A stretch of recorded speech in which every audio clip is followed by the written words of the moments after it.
it, and you have you had a group on one side that was bad, and you had a group on the other side that was also very violent. And nobody wants to say that, but I'll say it right now.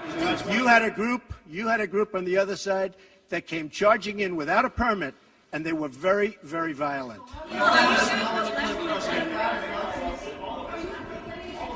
Go ahead. Do you think that what you call the alt-left is the same as neo-Nazis? Those people, all of those people, excuse me, I've condemned neo-Nazis. I've condemned many different groups, but not all of those people were neo-Nazis, believe me. Not all of those people were white supremacists by any stretch.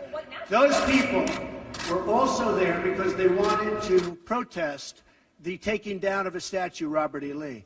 So, excuse me, and you take a look at some of the groups and you see, and you know it if you were honest reporters, which in many cases you're not, but many of those people were there to protest the taking down of the statue of Robert E. Lee. So, this week it's Robert E. Lee. I noticed that Stonewall Jackson's coming down. I wonder, is it George Washington next week, and is it Thomas Jefferson the week after? You know, you really do have to ask yourself, where does it stop?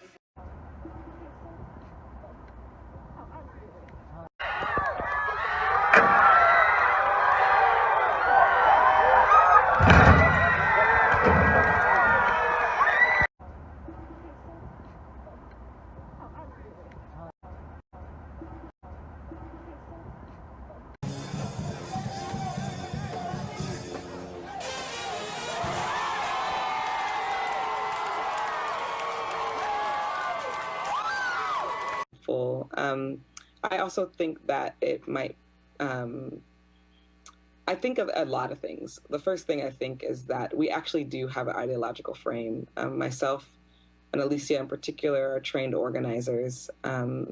We are trained Marxists. We are super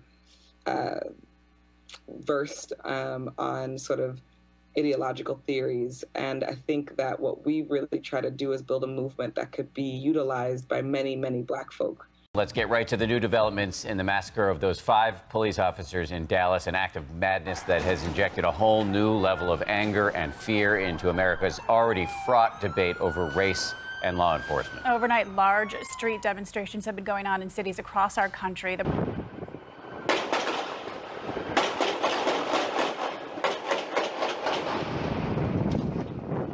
He's down. More of them.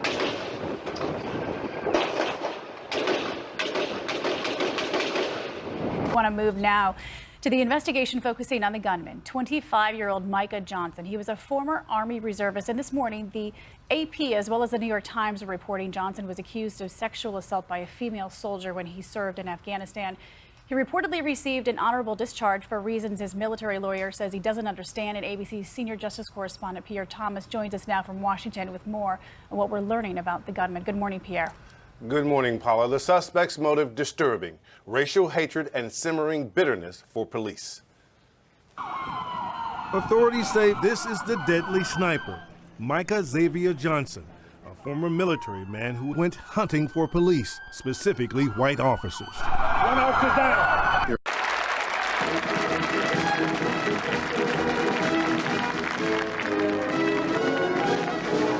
Oh, wish I was in a land of cotton. Old times there are not forgotten. Look away, look away, look away, Dixieland. In Dixieland where I was born, early on when lost the morning. Look away, look away, look away, Dixieland.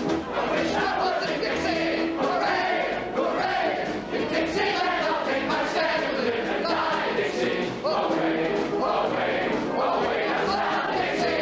Away, away, away, that's not Dixie.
directly from the president.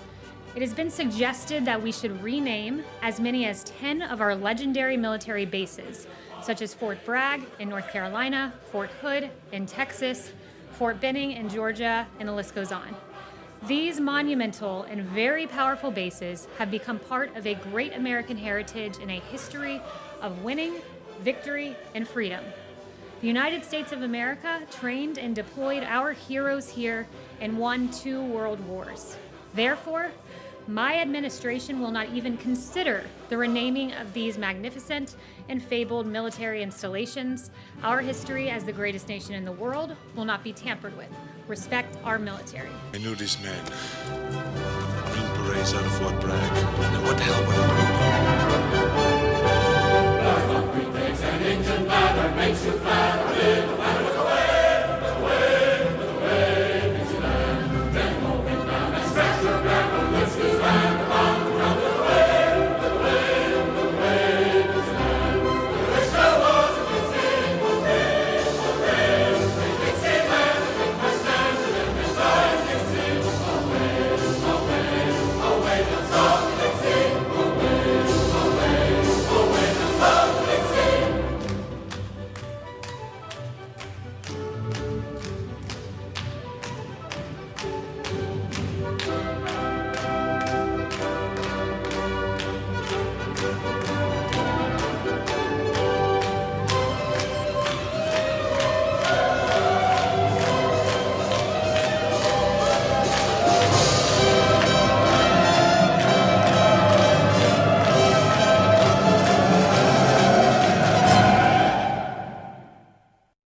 Statue destruction is all the rage.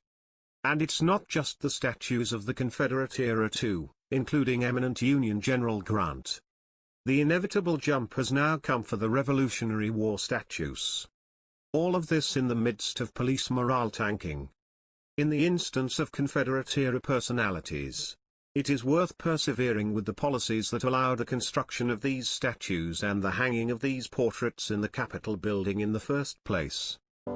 The boys who had gone off to war were old men now. They walked over the old battlefields with their families, pointing out the places where they had once done things that now seemed impossible, even to them. They had a theoretical notion of having a country, but when the war was over, on both sides, they knew they'd had a country. They'd been there. They had walked its hills and tramped its roads. They saw the country, and they knew they had a country, and they knew the effort that they had expended and their dead friends had expended to preserve it. It did that. It made their country an actuality.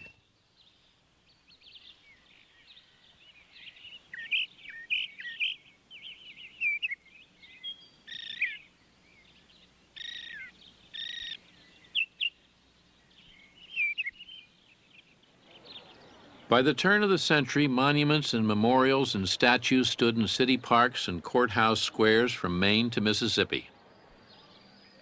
Number 220, Statue of American Soldier, price $450.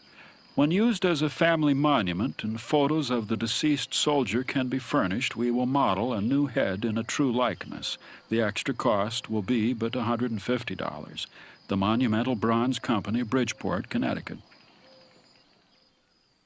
While focused predominantly around slavery, there were a number of layers as to what the U.S. Civil War, or more realistically the failed War of Southern Independence. One of these layers is articulated nicely in Colin Woodard's book American Nations. That is to say that it is predominantly a matter of the Deep South nation in particular, and so-called Dixie more broadly is fighting to break away from the Puritan Yankees specifically and the North more broadly. Of course, the critical nation of Tidewater plays a crucial moderating role, and it is intriguing to note that the state of Virginia split into Virginia and West Virginia. Lost in the narrative of slavery is the larger issues of the differing perspectives on liberty occurring at this time.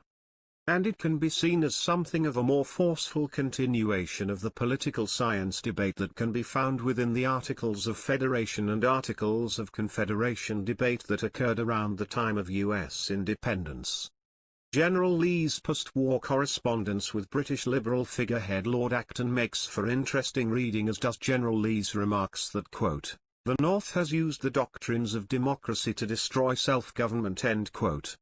When we consider America was established as a republic and not a democracy. All of which is relevant today in the age where there is some clamoring to replace the Electoral College of presidential elections with a popular vote. Reconciliation efforts after the U.S. Civil War were designed to glue the Southern nations back into the greater Union and to focus the energies of each of these various nations back toward common goals. Which appears to have worked, given Northern and Southerners alike played a powerful role in the impressive U.S. expansion that continued apace from the U.S.-Spanish War and onwards into the 20th century, and the U.S. became a bipolar and then unipolar power. In an era where there is a trend shift involving not even a cynicism towards global organizations that have regrettably taken on an increasingly Marxist bent in place of expanding liberty. There is an internal pressure on some countries that were once the epicenters of powerful empires. The Catalonian and Basque separatism movements in Spain and the recent referendum on Scottish independence in the United Kingdom being an example. While a powerful country with a powerful military, it is worth contemplating the very real possibility that the US is not immune to such separatist movements, given the firming of the lines of delineation on such fundamentally important issues like freedom of speech in the era of tech censorship. And the integrity of the criminal judicial system when we take into account the politicized decisions to not charge rioters on one hand and then excessively charge Officer Rolfe with felony murder. The tension can lead to problems of very real significance in the event of problems with the integrity of the Federal Reserve note, aka the US dollar, such as hyperinflation.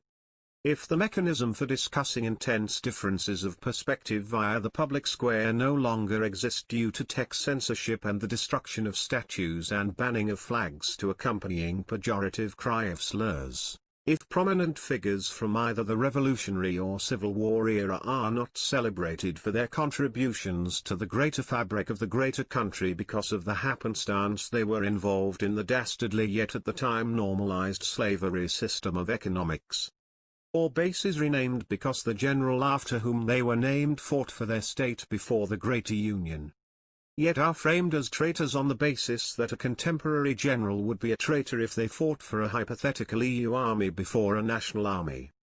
Then this can have the consequence of not only failing to actually drive the battle flag of General Lee underground and erase memory or mention of prominent historical figures. The cancel culture trend will have acted as a means to douse, as it were, the Southern nationalism from being channeled through greater US institutions.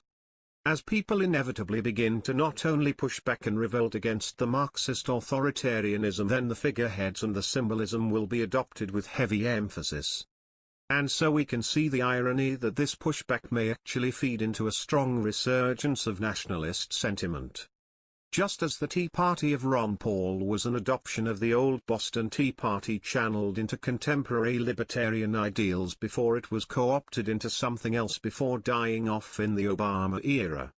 Of course, in terms of Confederate symbolism, if these are no longer channeled through the narrative of reconciliation, given it has been overridden by cancel culture of far-left dogma, the risk then is that this can ironically lead to something of a neo-Confederate separatism movement that in modern terms sees itself as an expression of the constitutional ethos free of centralized Marxist authoritarianism. And the activists can end up creating the conditions where they manifest what they are trying to destroy: a new Confederate States of America. How do you like them apples?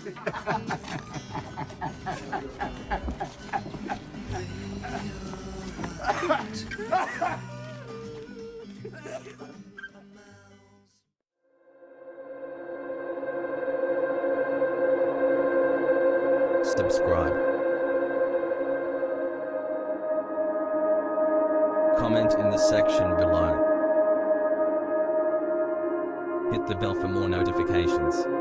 More content on BitChute. I am on Gab and Twitter. Like and share.